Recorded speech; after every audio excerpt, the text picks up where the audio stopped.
আজকে আমি আপনাদের সাথে শেয়ার করতে চলে আসলাম 2 পাউন্ডের একটা হাইট কেক। কেকটা ছিল ভ্যানিলা ফ্লেভার। হ্যালো এভরিওয়ান, আসসালামু আলাইকুম। কেমন আছেন? আশা করি ভালো আছেন। আমি আলহামদুলিল্লাহ ভালো আছি। আম এখানে আমি একটা কেকের বেস দিয়ে দিয়েছি ভ্যানিলা ফ্লেভার।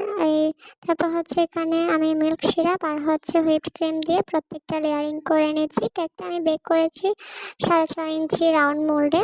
2টা কেক 1 পাউন্ডের 1 পাউন্ড করে। তারপর হচ্ছে এখানে 2 পাউন্ড একটা হাইট কেক করেছি।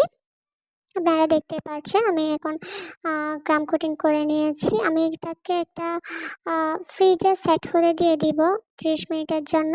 তারপর হচ্ছে এখানে একটা স্ট্র দিয়ে দিচ্ছি যাতে সেট হয়ে থাকে, নড়াচড়া না করে, যেহেতু এটা দূরে যাবে হাইট কেক তার জন্য।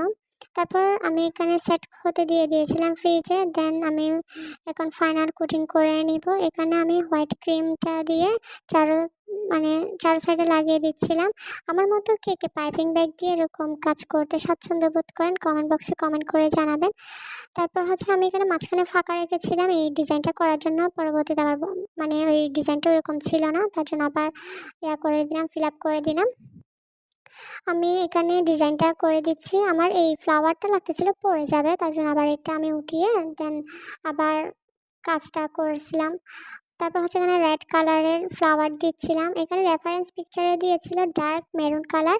যেহেতু মেরুন কালারটা আমার কাছে ভালো লাগছিল না, তার জন্য আমি এখানে রেড কালারটা দিয়ে দিয়েছি। তারপর হচ্ছে এখানে লিফ, তারপর এখানে এই ফ্লাওয়ারগুলো দিয়ে দিয়েছিলাম। ক্যামেরাটা অফ ছিল, অফ স্ক্রিনে করে ফেলছি, এগুলা জানতামও না। তারপর এখানে কিছু সুগার বল অ্যাড করে দিচ্ছি, যেহেতু সুগার বল দিলে কেকের লুকটাও চেঞ্জ হয়েছে, অনেক সুন্দর লাগে।